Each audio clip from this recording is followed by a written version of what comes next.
Racikan Berita.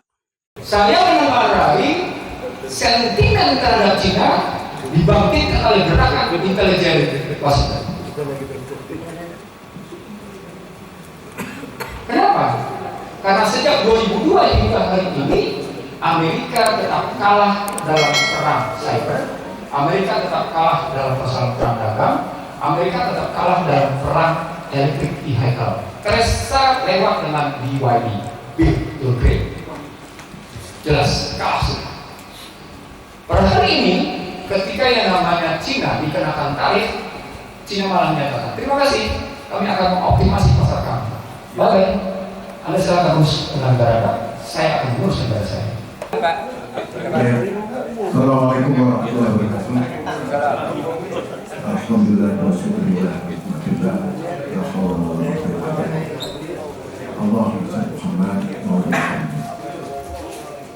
Tadi pemaparan dari penulis Bang Islam Yursi, saya kira tidak banyak yang perlu saya ulas.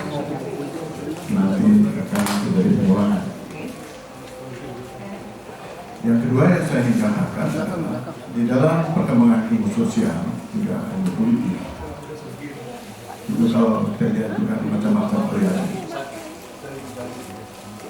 Dan ilmu sosial kita sangat dipengaruhi oleh barat oriental, termasuk juga pendekatan. Baru kemudian pendekatan politik itu membuka diri terhadap interdisiplin dan multidisiplin. Nah, ini masuk pendekatan ekonomi politik atau pendekatan kritis.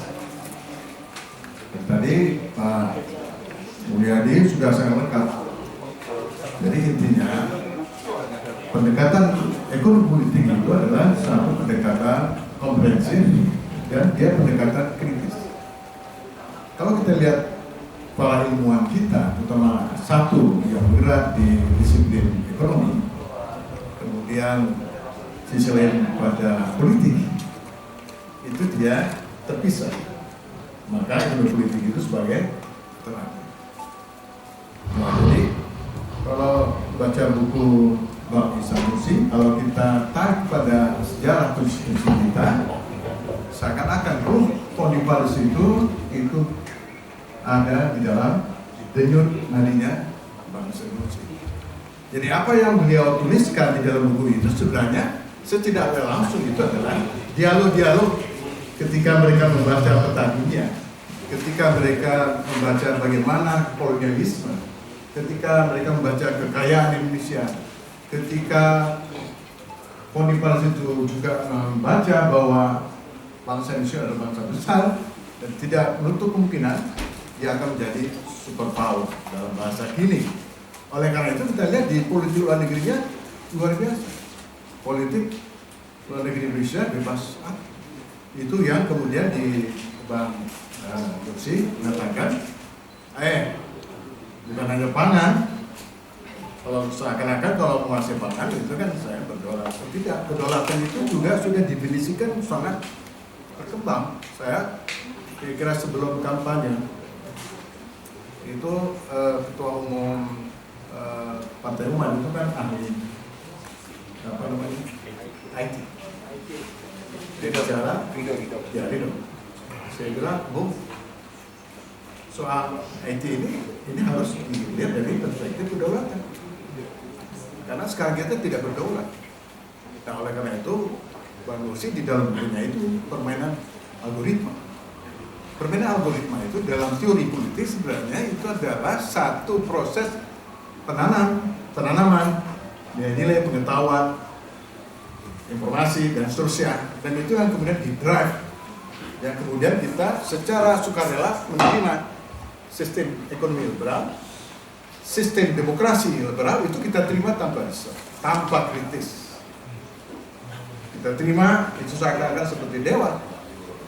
Nah, apa yang kita lihat hari ini itu adalah satu impact penjajahan ilmu sosial dan politik yang punya akibat yang kita rasakan. Nah, sebenarnya para ilmuwan pengetahuan sosial sangat sedikit sekali yang mempunyai pandangan kritis seperti Bang Nursi. Saya kebetulan mengikuti, saya dulu sejak mahasiswa saya sudah mengikuti, ya dulu tuh ada bangsa Adi Sasono, ada siapa lagi, ada Adi Budiman, Serenceng itu, yang kemudian sepi. Sekarang muncul Bang Nursi. Nah, catatan dari Bang Ihsan Nursi, buku Prahara ini adalah memperkuat fakta-fakta empiris. Jadi Bang Ihsan ya, saya kebetulan diskusi dengan mahasiswa yang menulis tentang ekonomi politik, problemnya memang di data. Itu sulitan. Padahal justru penguatan pada data-data fakta-fakta itu akan membuka wawasan kita, ya tidak hanya pada satu sektor, tapi dia lintas sektor. Nah, pendekatan ekonomi politik yang dilakukan oleh Bang Ihsan Nursi ini adalah lintas disiplin, ya multidisiplin. Nah, memang tidak mudah untuk sampai ke arah sana.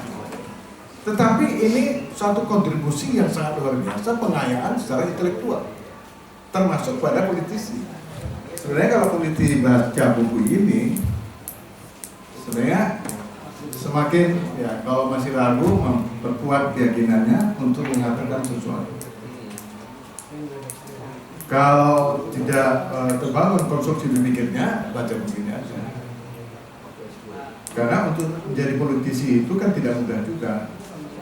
Kalau dia tidak dibekali kemampuan intelektual, politik itu terbaca, itu sangat dangkal. Nah, kalau Pak Rike ini saya perhatikan di DPR luar biasa. Jadi ya dibanding yang lain lah. Mbak Rike di Senayan di sini. Kritis, berani, dan punya integritas. Tadi udah dikatakan. Tapi kan kebanyakan politisi sekarang kan nggak punya. Nah, jadi Bang Ihsan, saya baca di Prakata itu saya langsung dapat satu kata kunci. Jadi kegagalan sistem politik, kemudian sistem ekonomi, kemudian hukum itu menjadi alat kekuasaan. Sebenarnya itu adalah akibat atau melahirkan apa yang dilakukan dengan Prahara. Nah, Bapak Ibu sekalian, dari apa yang ditulis oleh Bang Nursi ini, saya tidak akan ulas ya secara detail. Saya concern, apakah kita ini saya kira kan sama ya. Tapi kalau saya lihat, ini bukan pemikiran dari mainstream untuk saat sekarang. Jadi secara politik ini kekuatan minoritas. Jadi sekuat apapun kita bersuara lantang, ini belum menjadi mainstream.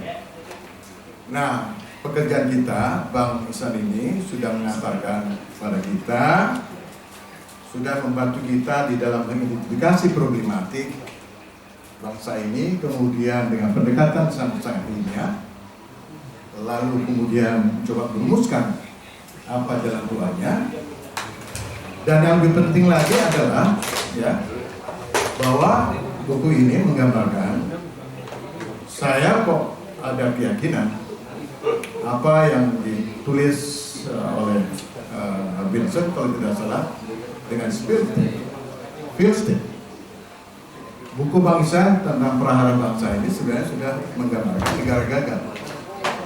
Ya Bang Ihsan, cuma beliau bahasa tentang, tapi indikatornya itu sangat lengkap. Saya semakin confidence. Saya selama ini memegang tesis itu bahwa negara gagal itu sekarang kita sedang masuk dalam proses itu. Endingnya seperti apa nanti itu tergantung pada dinamika. Kalau ini kita tidak mampu mengembalikan pada konstitusi yang sebenarnya, maka konstitusi yang sudah diacak-acak seperti itu ini semakin memperkuat, memberikan jalan pada proses negara gagal, atau kita nggak tahu bahwa NKRI ini akan ada apa tidak. Satu hal saja saya ingin, buku Bang Ihsan Mursi ini ada bahaya juga. Bahayanya Pak, ini juga bisa membangkitkan pemberontakan daerah. Maksudnya apa? Maksudnya kalaulah republik yang sudah hampir setahun cara mengelola negara seperti ini lebih hebat nenek moyang saya dong. Sejarah tadi Bung Mulyadi sudah mengatakan literatur literasi tentang sejarah negara-negara sultan itu lebih hebat. Itu akan memicu ya, orang kemudian akan berorientasi pada masa lampau. Ini banyak, ini bisa punya akibat kalau negara ini tidak kunjung kembali pada konstitusi. Karena offsetnya betul jauh. Jadi kalau di dalam ilmu politik khususnya ya tentang apa yang dimakan dengan negara, tidak di dalam konstitusi kita pada pasal 45. Kalau kami dari ilmu politik itu udah selesai, oke, itu pendekatan legal formal. Tapi negara itu adalah satu instrumen yang diperankan untuk memperjuangkan kerugian oleh segelintir orang. Jadi aguan itu adalah representasi dari negara, bukan negara yang kita masukkan seperti dalam Undang-Undang Dasar 45 atau pendekatan legal formal. Itu iya, tetapi negara dalam pengertian dinamis, negara dalam pengertian aktual, negara itu ya seperti aguan.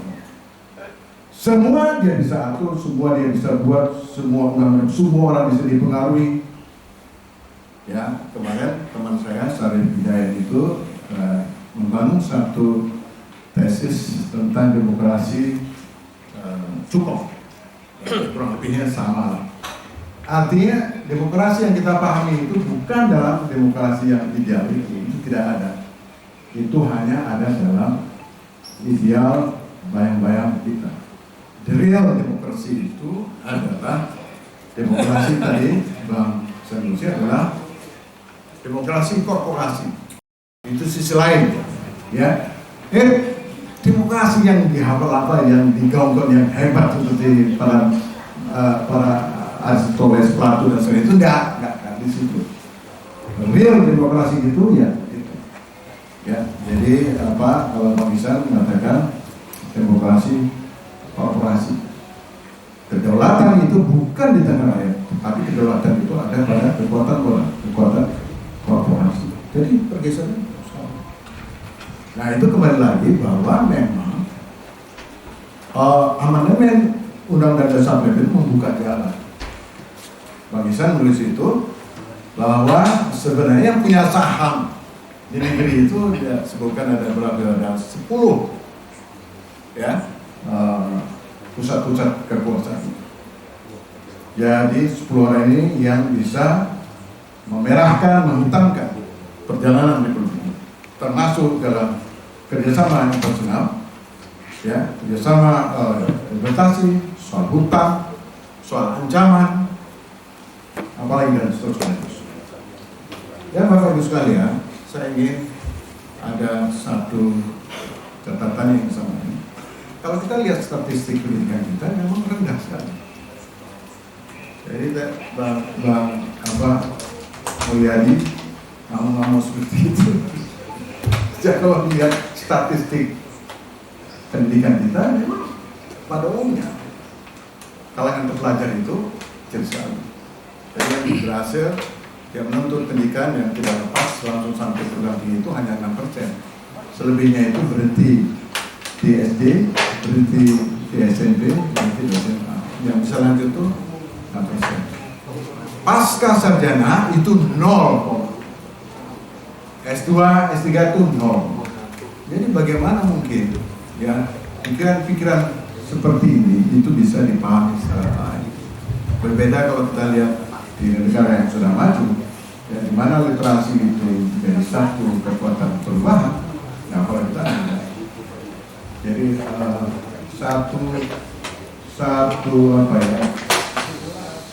satu keputusan yang sangat, pakai istilah Rocky itu apa?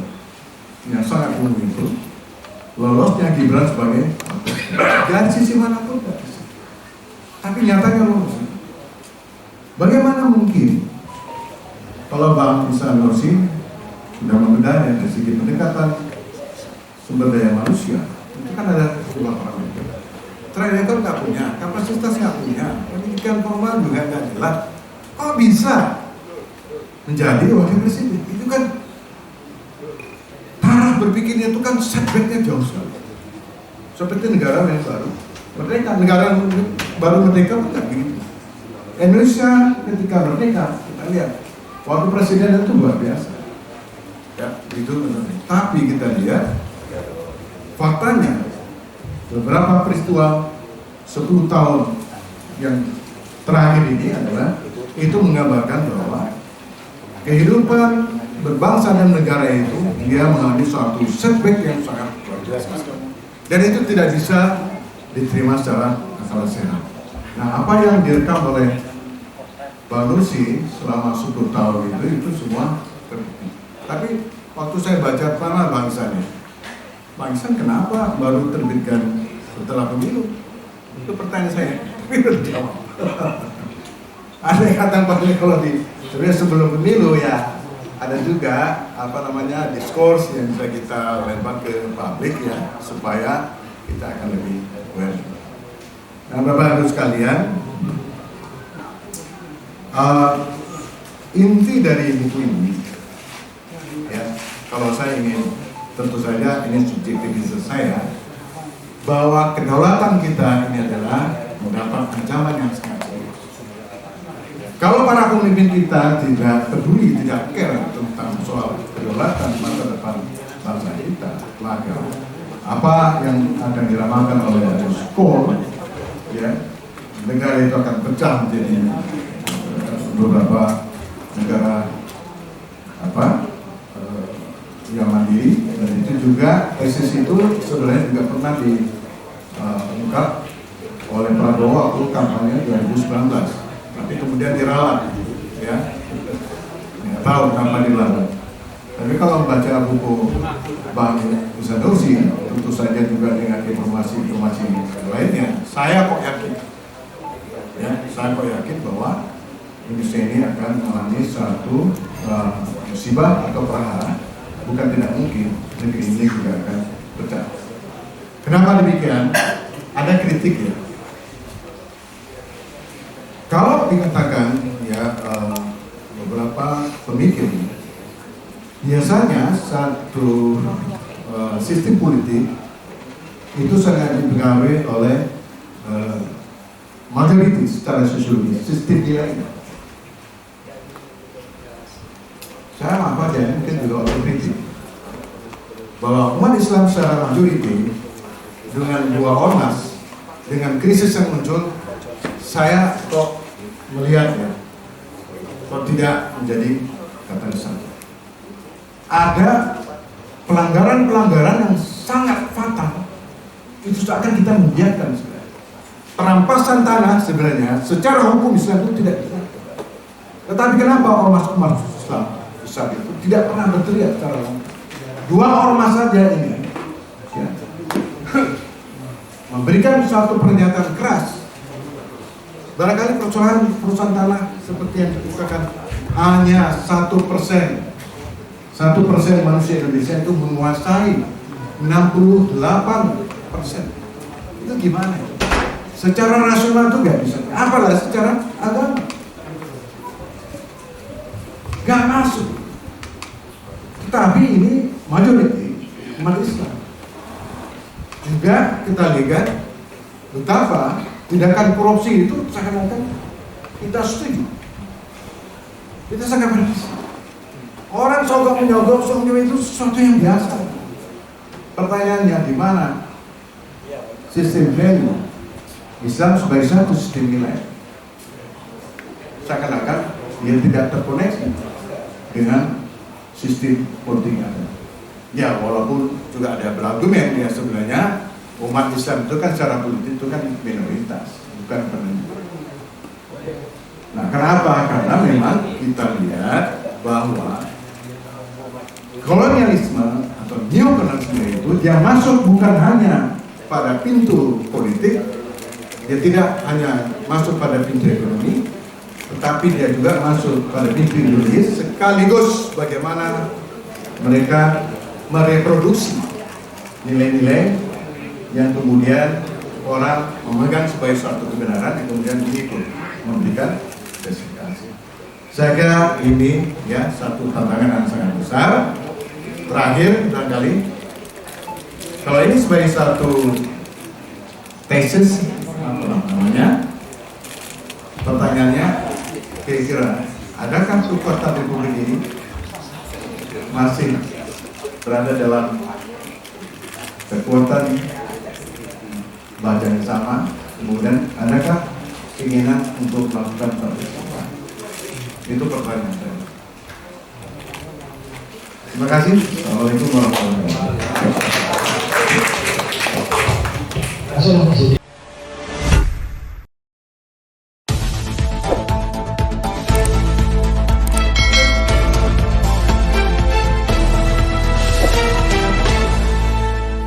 Racikan Berita